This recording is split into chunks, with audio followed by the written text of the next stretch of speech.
Deficiência é como chamamos algum tipo de problema na estrutura fisiológica, anatômica ou psíquica de uma pessoa.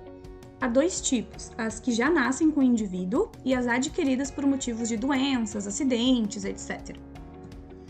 Havia um problema sério de segregação antigamente. Pessoas com deficiência física eram mantidas escondidas da sociedade. Felizmente, graças ao processo de inclusão, isso acabou, e atualmente elas têm seus direitos garantidos. Isso inclui acesso à educação regular e uma pessoa responsável por acompanhar crianças e jovens com deficiência nessa jornada, além do professor de sala, o cuidador ou professor assistente. Quando a gente fala em deficiência física, vem à nossa mente a ideia de uma pessoa sem mobilidade e sem movimentos. Porém, os tipos de deficiência física vão além disso.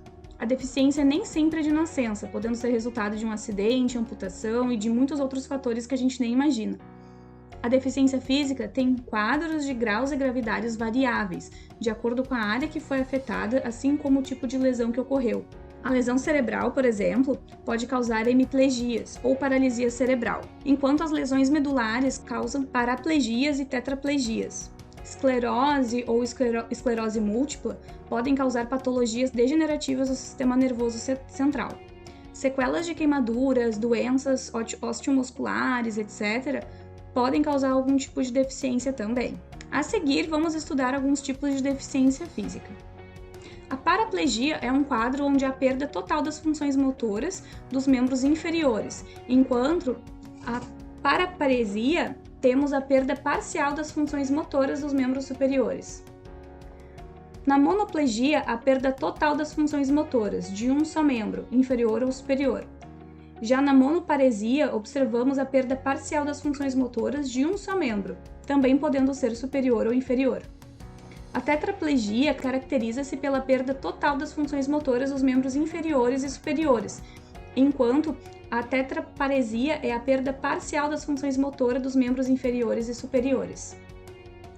A triplegia consiste na perda total das funções motoras em 3 membros. Já a triparesia é a perda parcial das funções motoras em 3 membros. A hemiplegia se caracteriza pela perda total das funções motoras de um hemisfério do corpo, direito ou esquerdo, enquanto na hemiparesia a perda das funções motoras de um hemisfério do corpo, também direito ou esquerdo, é parcial. As hemiplegias podem ser causadas por AVC, acidente vascular cerebral, aneurisma ou tumor cerebral. A amputação ocorre quando há perda total ou parcial de determinado membro ou segmento de membro. A paralisia cerebral ocorre quando existe uma lesão de uma ou mais áreas do sistema nervoso central, tendo como consequência alterações psicomotoras, podendo ou não causar deficiência intelectual. Pode ser causada por desnutrição materna, rubéola, toxoplasmose, desnutrição, prematuridade ou trauma de parto. Saber que tipo de deficiência física acomete o indivíduo permite que se planeje de forma mais assertiva metodologias de ensino, reconhecendo as limitações e as potencialidades dos alunos.